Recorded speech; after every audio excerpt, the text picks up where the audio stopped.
So starting with the embryology of the face.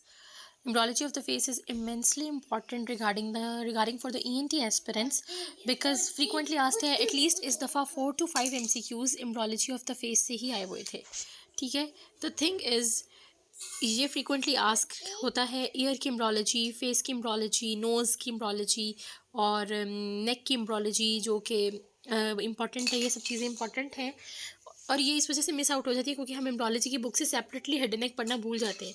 ठीक है, या मिस आउट हो जाता है अपनी ज़रूरी इंपॉर्टेंट चीज़ों को देखते देखते.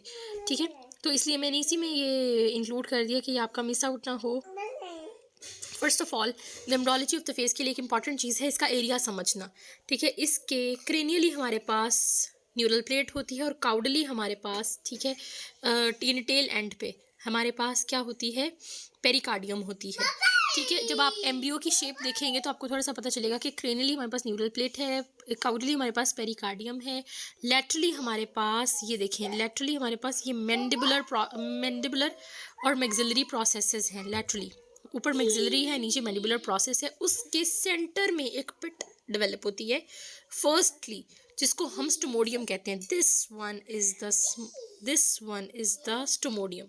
This is the stomodeum in the floor of the depression. इस डिप्रेशन के फ्लोर पे हमारे पास बकोफरेंजियल फेस मेम्ब्रेन होती है. देखिए यहाँ पे मेंशन भी होगी बकोफरेंजियल मेम्ब्रेन, जो बाद में हमारे पास वीप आउट हो जाती है, ब्रेक डाउन हो जाती है और फोर गट यानी हमारे पास गट के साथ कम्युनिकेट करना शुरू कर देती है जो कि बाद में एसोफेगस बनाती है. ठीक है, आगे समझ कि हमारे पास ऊपर हमारे पास न्यूरल प्लेट है, नीचे हमारे पास पेरिकार्डियम है, लेटरली हमारे पास मैंडिबुलर और मैक्सिलरी प्रोसेस हैं. जिन्होंने फेस की मैक्सिलरी और मैंडिबुलर बोन्स बनानी है उनके बिल्कुल सेंटर में एक एरिया डेवलप होता है, दिस वन जिस पे हमारे पास एक पिट डेवलप होती है जिसको स्टोमोडियम बोलते हैं.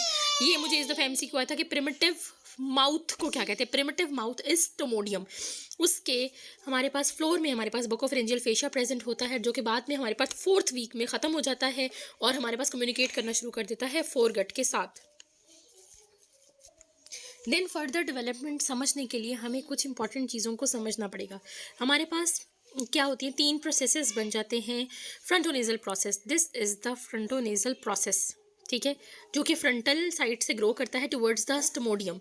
ठीक है, उसके बाद हमारे पास है ये मैक्सिलरी प्रोसेस. ठीक है, ये हमारे पास मैक्सिला बनाता है और लोअर बॉर्डर ऑफ ऑर्बिट बनाता है यानी मैक्सिलरी साइड पे चला जाता है. ठीक है, और फिर बाद में हमारे पास ये 2 मैंडिबुलर प्रोसेसेस जो यहाँ पे यूँ सेपरेट पड़े हुए थे, ये दोनों आपस में मिलके लोअर लिप और मैंडिबल बना देते हैं. ये याद रखना है कि मैक्सिलरी प्रोसेस और मैंडिबुलर प्रोसेस हमारे पास फर्स्ट आर्ट से डिराइव्ड होते हैं. याद रखना है कि कौन से 3 प्रोसेस आके, फ्रंटोनेजल प्रोसेस जो ऊपर से आया स्टोमोडियम तक आ गया. ठीक है, उसके बाद हमारे पास है जी मैक्सिलरी प्रोसेस और मैंडिबुलर प्रोसेस. देन हमारे पास फ्रंटोनेजल जो प्रोसेस है उसके अंदर 2 ऑल्फैक्टरी